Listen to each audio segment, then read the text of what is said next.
स्वागत है आपका आज के एपिसोड में। चलिए शुरुआत करते हैं पिछले अभ्यास प्रश्न से। सर्वाधिक वरीयता प्राप्त राष्ट्र के संबंध में निम्नलिखित कथनों पर विचार कीजिए। 1. MFN के तहत किसी देश को सभी व्यापारिक साझेदारों के लिए समान रूप से व्यापार बाधाओं को कम करना होता है। 2. ट्रिप्स समझौता द्वारा गैर भेदभाव सिद्धांत में अपवाद की अनुमति दी गई है, जिसे सर्वाधिक वरीयता प्राप्त राष्ट्र उपचार के रूप में जाना जाता है। उपरोक्त कथनों में से कौन सा या कौन से सही है या सही है? A केवल 1, B केवल 2, C 1 और 2 दोनों, D न तो 1 और न ही 2। इस प्रश्न का सही उत्तर है विकल्प C 1 और 2 दोनों। चलिए देखते हैं इसके विश्लेषण को। सर्वाधिक वरीयता प्राप्त राष्ट्र यानी MFN का अर्थ है कि जब कोई देश व्यापार अवरोध को कम करता है या बाजार खोलता है तो उसे अपनी सभी व्यापारिक साझेदारों के लिए समान रूप से व्यापार बाधाओं को कम करना होता है। अतः कथन 1 सही है। बौद्धिक संपदा अधिकारों के व्यापार संबंधित पहलू समझौता द्वारा गैर भेदभाव सिद्धांत में अपवाद की अनुमति दी गई है, जिसे सर्वाधिक वरीयता प्राप्त राष्ट्र उपचार के रूप में जाना जाता है, जिससे देशों को विभिन्न व्यापारिक भागीदारों के अधिकार धारकों के बीच अंतर करने की अनुमति मिलती है। अतः कथन 2 सही है।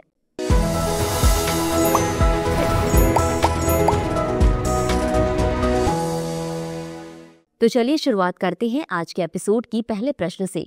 निम्नलिखित कथनों पर विचार कीजिए। 1. इसमें उष्णकटिबंधीय सदाबहार, अर्ध सदाबहार, नम पर्णपाती वन तथा घास के मैदान शामिल हैं। 2. मल्यारायन, माला पंडारम एवं यूराली जैसी मूल जनजातियां इस क्षेत्र में निवास करती हैं। 3. सिजीजियम पेरियान्सिस और हेबेनेरिया पेरियारेंसिस इस क्षेत्र के स्थानिक पौधे हैं। निम्नलिखित में से कौन सा बाघ अभ्यारण्य उपयुक्त विशेषताओं का सबसे बेहतर वर्णन करता है? A. पेरियार, B. वीरांगना दुर्गावती, C. पलामू, D. सतकोसिया। इस प्रश्न का सही उत्तर है विकल्प A. पेरियार। चलिए देखते हैं इसके विश्लेषण को। पेरियार टाइगर रिजर्व केरल की इडुक्की एवं पथानामथिट्टा जिलों में अवस्थित है। वर्ष 1950 में इसे अभ्यारण्य घोषित किया गया था तथा वर्ष 1978 में इसे बाघ अभ्यारण्य घोषित किया गया। इसका नाम पेरियार नदी से लिया गया है, जिसका उद्गम अभ्यारण्य के तहत शामिल क्षेत्र से ही होता है।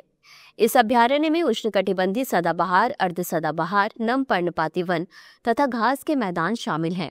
कुछ पौधे क्षेत्र के स्थानिक हैं, जैसे सिजिगियम पेरियारेंसिस एक पेड़, हेबेनारिया पेरियारेंसिस एक आर्किड एवं मुकुना प्रूरियंस थेक्काडियंसिस एक क्लिम्बर आदि। इस रिजर्व के तहत शामिल क्षेत्र में 6 जनजातीय समुदाय रहते हैं, जैसे कि मन्नान, पालियां, मल्यारायण, माला पंडारम, उराली एवं उल्लादान। अगला प्रश्न है, सशस्त्र सीमा बल से संबंधित निम्नलिखित कथनों पर विचार कीजिए। 1. यह नेपाल एवं भूटान से संलग्न भारत की सीमा की रक्षा करता है। 2. यह रक्षा मंत्रालय के तत्वाधान में कार्य करता है। 3. राष्ट्रीय सुरक्षा में महत्वपूर्ण भूमिका के लिए इसे राष्ट्रपति ध्वज से सम्मानित किया गया। उपर्युक्त कथनों में से कितने सही हैं?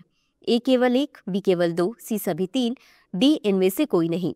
इस प्रश्न का सही उत्तर है विकल्प B केवल 2। चलिए देखते हैं इसके विश्लेषण को। SSB केंद्रीय रिजर्व पुलिस बल यानी CRPF का एक हिस्सा है, जो नेपाल 1751 किलोमीटर और भूटान 699 किलोमीटर के साथ भारत की सीमा की रक्षा करता है। अतः कथन 1 सही है। यह गृह मंत्रालय के तत्वाधान में कार्य करता है। अतः कथन 2 सही नहीं है। मार्च 2004 में SSB को राष्ट्रीय सुरक्षा में अपने महत्वपूर्ण योगदान के लिए राष्ट्रपति ध्वज से सम्मानित किया गया, जो किसी भी सैन्य इकाई को दिया जाने वाला सर्वोच्च सम्मान है। अतः कथन 3 सही है। अगला प्रश्न है, निम्नलिखित कथनों पर विचार कीजिए। 1. यह एक विलुप्त उड़ने में अक्षम पक्षी है, जो मॉरिशस द्वीप का स्थानिक पक्षी था। 2. यह कोलंबिडे कुल से संबंधित था। 3. यह मानवीय गतिविधियों और सुअरों, चूहों व बिल्लियों जैसी आक्रामक प्रजातियों के अस्तित्व में आने के कारण विलुप्त हो गया। निम्नलिखित में से कौन सा पक्षी उपर्युक्त विवरण से सर्वाधिक सटीक वर्णित होता है? A. डोडो, B. पैसेंजर कबूतर, C. ग्रेट ऑक, D. मोआ।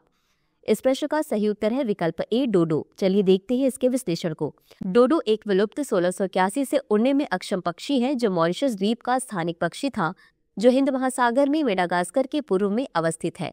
यह कोलंबिडे कुल यानी पुंडक और कबूतर से संबंधित था। यह मानवीय गतिविधियों और सुअरों, चूहों तथा बिल्लियों जैसी आक्रामक प्रजातियों के अस्तित्व में आने के कारण विलुप्त हो गया, जो इसके अंडों और चूजों का शिकार करते थे। अतः विकल्प A सही है।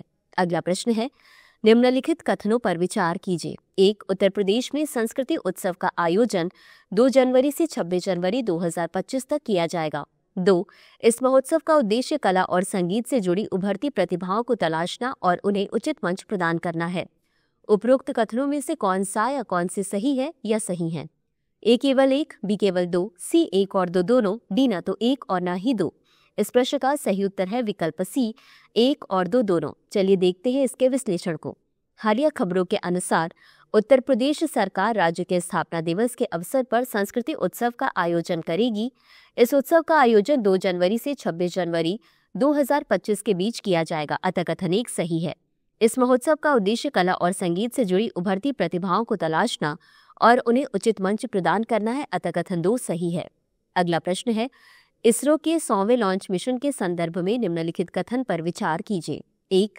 यह launch geosynchronous satellite launch vehicle के तहत होगा। 2. इसका मुख्य उद्देश्य भारतीय उपग्रह नेविगेशन प्रणाली को मजबूत करना और उसकी क्षमताओं को बढ़ाना है। उपरोक्त कथनों में से कौन सा या कौन से सही है या सही है? ए केवल एक, बी केवल दो, सी एक और दो दोनों, डी ना तो एक और ना ही दो। इस प्रश्न का सही उत्तर है विकल्प सी, एक और दो दोनों। चलिए देखते हैं इसके विश्लेषण को। इसरो के 100वें लॉन्च मिशन के बारे में। यह ऐतिहासिक मिशन श्रीहरिकोटा से लॉन्च किया जाएगा। यह launch geosynchronous satellite launch vehicle के तहत होगा। अतः कथन एक सही है। इसका मुख्य उद्देश्य भारतीय उपग्रह नेविगेशन प्रणाली को मजबूत करना और उसकी क्षमताओं को बढ़ाना है। अतः कथन 2 सही है। अगला प्रश्न है, निम्नलिखित कथनों पर विचार कीजिए। 1. भारत में विदेशी नागरिकों के निर्वासन की वार्षिक रिपोर्ट 2023-24 के अनुसार भारत से निर्वासित विदेशियों में सबसे अधिक संख्या नाइजीरिया से थी। 2. उसके बाद बांग्लादेश और युगांडा का स्थान था। उपरोक्त कथनों में से कौन सा या कौन से सही है या सही है? ए केवल एक, बी केवल दो, सी एक और दो दोनों, डी ना तो एक और ना ही दो। इस प्रश्न का सही उत्तर है विकल्प सी, एक और दो दोनों। चलिए देखते हैं इसके विश्लेषण को। भारत में विदेशी नागरिकों के निर्वासन की वार्षिक रिपोर्ट 2023-24 के अनुसार भारत से निर्वासित विदेशियों में सबसे अधिक संख्या नाइजीरिया से थी। अतः कथन एक सही है। उसके बाद बांग्लादेश और युगांडा का स्थान था। अतः कथन 2 सही है। बता दें कि इस अवधि में कुल 2331 विदेशी नागरिकों को निर्वासित किया गया, जिनमें से 1470 नाइजीरियाई थे। इसके बाद बांग्लादेश से 411 और उगांडा से 78 नागरिकों को निर्वासित किया गया। अगला प्रश्न है, स्पेडेक्स यानी स्पेस डॉकिंग एक्सपेरिमेंट के संबंध में निम्नलिखित कथनों पर विचार करें।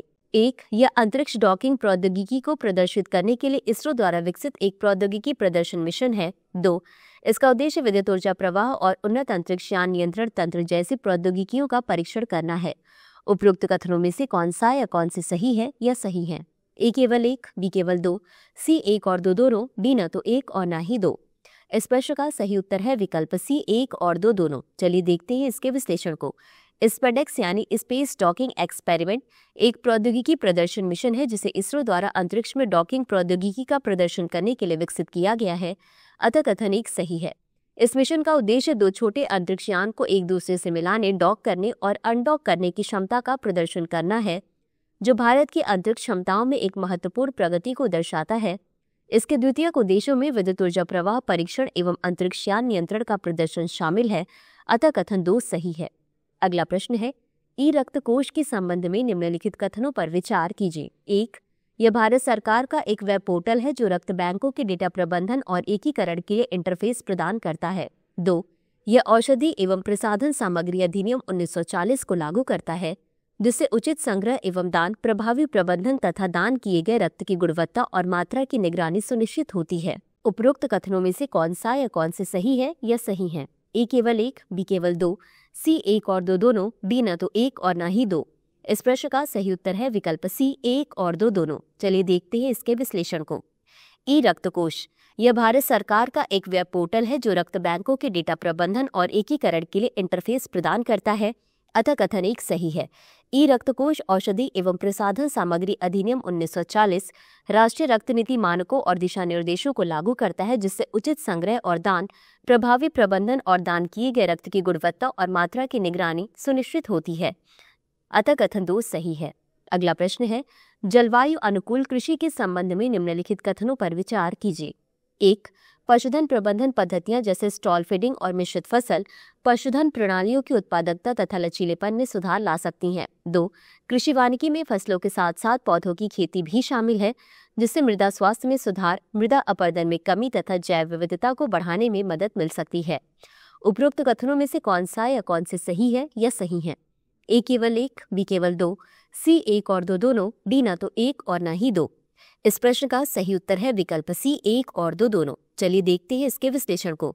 FAO के अनुसार जलवायु अनुकूल कृषि को जलवायु और चरम मौसम में परिवर्तन के प्रभावों का पूर्वानुमान लगाने तथा उसके लिए तैयारी करने, साथ ही उसके अनुकूल होने, उसे आत्मसात करने एवं उससे उबरने की कृषि प्रणाली की क्षमता के रूप में परिभाषित किया जाता है। पशुधन प्रबंधन पद्धतियां जैसे स्टॉल फीडिंग और मिश्रित फसल पशुधन प्रणालियों की उत्पादकता तथा लचीलेपन में सुधार कर सकती है, अतः कथन 1 सही है। कृषि वानिकी में फसलों के साथ साथ पौधों की खेती भी शामिल है, जिससे मृदा स्वास्थ्य में सुधार, मृदा अपरदन में कमी तथा जैव विविधता को बढ़ाने में मदद मिल सकती है, अतः कथन 2 सही है। अगला प्रश्न है, राष्ट्रीय औषधि पादप बोर्ड के संबंध में निम्नलिखित कथनों पर विचार कीजिए। 1. इसकी घोषणा केंद्रीय बजट 2024-25 में की गई थी और वर्तमान में यह आयुष मंत्रालय के एक अनुभाग के रूप में कार्य कर रहा है। 2. NMPB का प्राथमिक उद्देश्य औषधि पादप के क्षेत्र के समग्र विकास के लिए समन्वय हेतु एक उपयुक्त तंत्र विकसित करना तथा समर्थन नीतियों का क्रियान्वयन करना है। उपरोक्त कथनों में से कौन सा या कौन से सही है या सही है?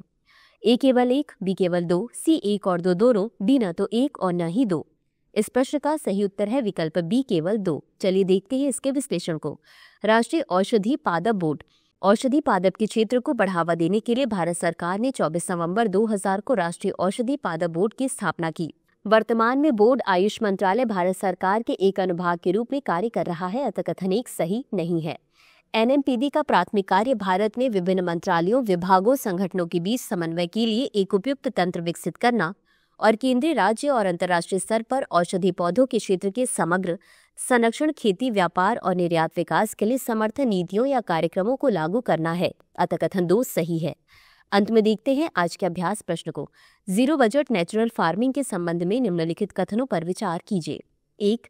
जीरो बजट नेचुरल फार्मिंग खेती के तरीकों का एक समूह है और एक जमीनी स्तर का किसान आंदोलन भी है जो भारत के विभिन्न राज्यों में विस्तृत है। 2. इसे दक्षिणी भारत में, विशेषकर दक्षिणी भारतीय राज्य कर्नाटक में व्यापक सफलता मिली है, जहां यह पहली बार विकसित हुआ। उपरोक्त कथनों में से कौन सा या कौन सी सही है या सही है? ए केवल 1, बी केवल 2, सी 1 और 2 दोनों, डी ना तो 1 और ना ही 2। इस प्रश्न का उत्तर कमेंट बॉक्स में जरूर दें। आज के लिए बस इतना ही। धन्यवाद। डियर व्यूअर्स, अपने एग्जाम की तैयारी को और बेहतर करने के लिए हमारे चैनल को लाइक, शेयर और सब्सक्राइब करना न भूलें।